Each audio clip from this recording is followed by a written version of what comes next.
Please come on back, Jeremy Davies.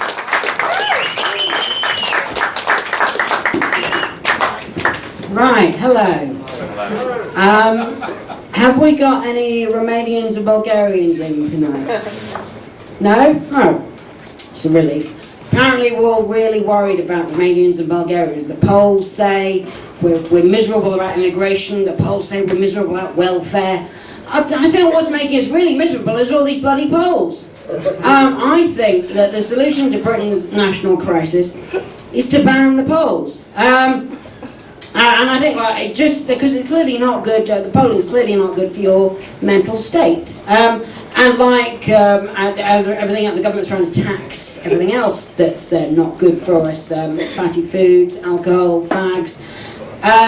There should be a financial penalty every time you vote in a poll. They could call it the poll tax, because that worked so well last time. But the ironic thing is, whenever there's an election, there's a chance to actually vote in a poll that will make a difference, no one bothers. And they say, well, we don't want to reward MPs, they want a pay rise. Well, who doesn't? And if somebody said to you, I'm going to give you an inflation-busting pay rise and enshrine it in law, you'd say yes, wouldn't you? Anyway. So we're all really worried about people coming to this country, but when it comes to going abroad, we love it, don't we? We love our holidays in this country. So we go to the airport, and if you go through security, there's a kind of handy visual guide to what you're allowed to take on the plane, and what you're not. There's scissors, fairly self-explanatory, a bottle of water, we all know the reason for that one, and a crossbow. Just in case you're in any doubt. If you're carrying a crossbow or any other form of medieval siege weaponry, put it in the hold. And thank God our brave lads on the way to the Battle of Agincourt decided to go by boat. Otherwise, might still have lost the 100 Years' War. Now, I think I'm the only comic on the circuit doing 100 Years' War material. Some reason people think it's not topical. But 100 Years' War, it's got to be the worst war in history, not in terms of head count or anything like that, but in terms of sheer quality. Because if you think, in the 13th, 14th century, life expectancy was around about 40, 50 years. So any war in which 2 generations of combatants die of old age, someone's not doing their job properly. But it's something I learned about at school, and obviously when I was at school, another thing I studied was biology, as we called sex education in those days. And it's a lot more racy, a lot more exciting these days. In my day, sex education, we used to talk about the complex penis. Let's be honest, lads. It's not that complex, is it?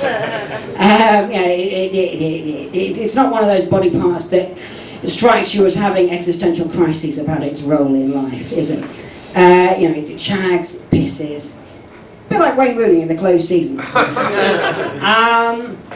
But in fact, although perhaps we're looking at the word complex in the wrong sense, because although the penis may appear from the outside to be comfortable in its own foreskin, in fact, there is a fundamental contradiction in the popular understanding of the penis, because if you piss something up against a wall, that is seen, generally money, that's seen as like, really bad thing to do, associated with really wasting away your life.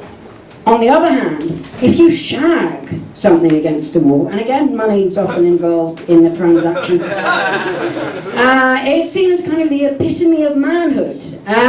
Like really, yeah, get in there. So, it just goes to show, people are inconsistent. And on a similar note, if somebody says to you, I'm not being rude, you can pretty much bet your bottom dollar that whatever they say next is going to be pretty damn rude. Paradoxically, If someone says to you, I'm not being funny, but you can pretty much guarantee that whatever they say next really isn't going to be very funny. Ooh, how long have I got? Half a minute. Right.